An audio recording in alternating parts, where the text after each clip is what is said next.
Assalamualaikum. Today we are going to start the numerical of chapter 2, class 9. Numerical head 2.1. Draw the representative lines of the flowing vectors. Number A. A velocity of 400 meter per second, making an angle of 60 degree with x-axis. And then in number B, a force of 50 Newton making an angle of 120 with x-axis.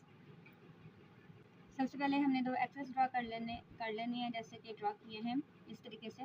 एक आपका horizontal x axis और एक आपका vertical Y axis. उसको name out कर लें, X minus X, Y minus Y. ठीक है, ये आपका एक हो गया। अब जब हम ए पार्ट करेंगे तो ए पार्ट के लिए हमारे पास जो उन्होंने वेक्टर बताई है वो वेलोसिटी बताई है 400 मीटर पर सेकेंड। ठीक है, जो कि एंगल बना रही है थीटा से डिनोट कर लेते हैं एंगल को 60 डिग्री का। तो आपको जैसे कि पता है कि वेलोसिटी वेक्टर है तो उसके ऊपर भी बार बना लेते हैं। तो जो भी वेक्टर होती है उसके ऊपर बार बनाते हैं। अब देखिए 400 को हम ड्रॉ नहीं कर सकते कापी के ऊपर। It is very difficult for us कि इतना लंबा हम पेज कहाँ से लाएंगे। तो हम पहले एक मेजरमेंट सेट करेंगे। उस मेजरमेंट को हम स्केल कह सकते हैं। क्या पहले हम एक स्केल सेट कर लेते हैं जिसके अकॉर्डिंग हम लेंगे कि हमारा जो 100 मीटर 100 टर्म है ना 100 वो होगा 1 सेंटीमीटर के इक्वल। सो सिमिलर वे में जो हमारा 400 है वो हो जाएगा 4 सेंटीमीटर। ठीक है, दिस इज स्केल, इसको आप स्केल कह लें। ये सारी वर्किंग आप साइड पे कर सकते हैं, इट्स ओके। तो हमने अब जो लाइन ड्रा करनी है ना वो 4 सेंटीमीटर की लाइन ड्रा करनी है, ना कि 400 सेंटीमीटर की। ठीक है, तो क्या कर लेते हैं, ये आपका ओरिजिन है।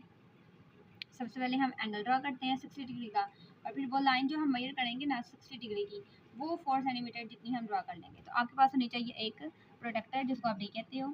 आपने इस तरीके से इसको रख लेना है कि ये जो प्लस आ रहा है ये आपका ओरिजिन पे आए। अब आपने इस साइड से जाना है, राइट साइड से, क्योंकि एक्सिस पे बनाना है और उन्होंने एक्स एक्सिस कहा है, नेगेटिव नहीं कहा, तो पॉजिटिव पे ही बनाएंगे हम। तो यहाँ 0 से हम जब ऊपर जाएंगे तो यहाँ पे 2 रीडिंग है, 0 10 20 और एक 180 170। तो हम उल्टी तो नहीं करेंगे, तो सीधी की तरफ जाएंगे। तो यहाँ पे हमारा 60 आ गया। आपने एक छोटा सा यहाँ पे डार्ट बना लेना, ये जैसे कि मैंने बना दिया। अब इस प्रोडक्टर को हटा लें और अपना स्केल लें।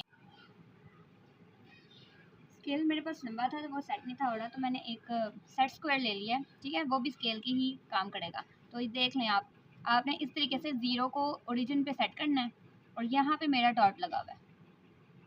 ये डॉट है ना। देखिए मैंने यहाँ तक लाइन ड्रॉ नहीं करनी, मुझे ड्रॉ करनी है लाइन 4 सेंटीमीटर की। तो मैं यहाँ से पीछे आऊँगी और 4 बनाऊँगी, 4 पे डॉट लगाऊँगी और इसी सेट स्क्वायर की मदद से मैं एक लाइन ओरिजिन से इस डॉट तक ड्रॉ कर लेती हूँ, लाइक दिस। ठीक है, और यहाँ पे एक एरो ड्रॉ कर लूँगी और एक्स एक्सिस से यहाँ तक एक 60 डिग्री का एंगल शो करवा दूँगी। अभी देखें दोबारा प्रोडक्ट रखते हैं ताकि हम इंश्योर करें कि हमारा जो एंगल है वो 60 ही है क्या। तो आपने बिल्कुल वैसे पहले की तरह सेंटर में रखनी है और आप देख लें। अब ये जो 60 की लाइन है ना, ये बिल्कुल आपकी ब्लू लाइन के साथ ही प्रोडक्टर की 60 की लाइन मैच हो गई है। इसका मतलब है कि एंगल 60 डिग्री का ही ड्रॉ हुआ है। और स्केल की मदद से दोबारा चेक कर लेते हैं कि जो लाइन लगी है क्या वो 4 सेंटीमीटर लगी है। तो ये देखें 0 को बिल्कुल ओरिजिन पे रखा और ये जो एंगल लाइन का एरो है ये बिल्कुल हमारी 4 सेंटीमीटर के साथ अलाइन कर गया। तो इस तरीके से आपने लाइन बनानी है कि पहले एंगल ड्रॉ करना है और फिर जो स्केल की मदद से जितना हमने सेंटीमीटर सेट किया है उतनी लंबी लाइन लगा देंगे हम। ठीक है, ये सेट स्क्वायर यूज़ किया मैंने, you can use the scale as well. ये ए पार्ट हो गया। अब हम बी पार्ट करते हैं। बी पार्ट के लिए उन्होंने हमें दी है एक फोर्स जो कि है 50 न्यूटन, और जो एंगल जिसको थीटा से डिनोट करना है वो हमने बनाना है 120 डिग्री का, और वो भी एक्स एक्सिस पे ही बनाना है। जैसे एक्स और वाई एक्सिस आप ड्रा कर लें, ड्रा करके रख लिया आपने। तो फिर क्या करना है, हमने प्रोडक्टर की मदद से पहले एंगल बनाना है। तो एंगल बना लेते हैं। ये प्रोडक्टर को सेट किया मैंने, रखा। अब 0 से स्टार्ट करेंगे और जाएंगे जाएंगे जाएंगे और यहाँ ये मुझे 120 मिला। तो इसका ऊपर से यहाँ पे मैं डॉट लगा लेती हूँ, दिस वन। ठीक हो गया। हमेशा ये नहीं होगा कि इसी लाइन में, इसी क्वाड्रेंट में या इसी पोर्शन में हमारा एंगल बने। इस पोर्शन में इस सारे पोर्शन से बन सकता है।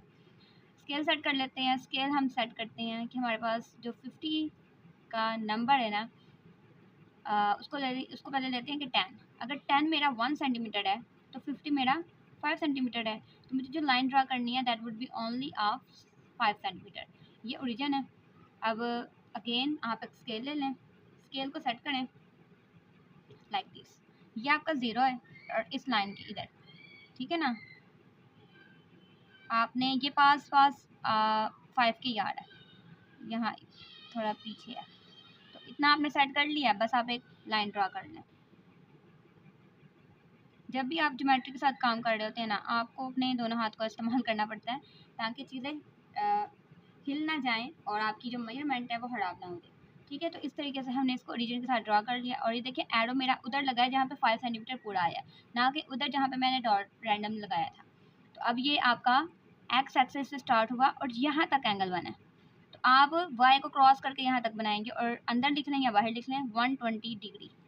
तो इस तरीके से आपने अपना एंगल बनाना है ताकि आपकी वेक्टर रिप्रेजेंट हो सके। A car is moving with an average speed of 72 km/h. 72 हमारे पास स्पीड है। How much time will it take to cover a distance of 360 km? How much time? तो टाइम फाइंड करना है जो कि उसे लगेगा 360 किलोमीटर का डिस्टेंस कवर करने में। तो डाटा नोट कर लेते हैं। So this is our data जिसमें एवरेज स्पीड, डिस्टेंस हमने लिख लिया है और टाइम फाइंड करना है। So as we can see कि हमारे पास स्पीड और डिस्टेंस का जो यूनिट है वो सेम है, किलोमीटर है और किलोमीटर ही है। तो हमें चेंज नहीं करना पड़ेगा इसको। अगर हमारा ये 72 किलोमीटर होता और डिस्टेंस हमारा मीटर में होता तो फिर हम ज़रूर किलोमीटर को चेंज कर लेते, ठीक है।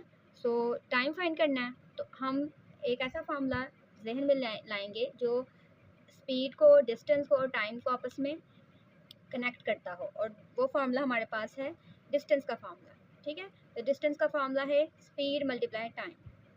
सिंबॉलिकली लिख लो। और फिर देखें कि हमने टाइम फाइंड करना है, तो जो स्पीड है v वो t के साथ हो रही है मल्टीप्लाई, तो वो दूसरी साइड पे जाके क्या हो जाएगी, डिवाइड, ठीक है। देन वैल्यूज पुट करें और आपके पास जो आंसर आएगा वो आ जाएगा 5।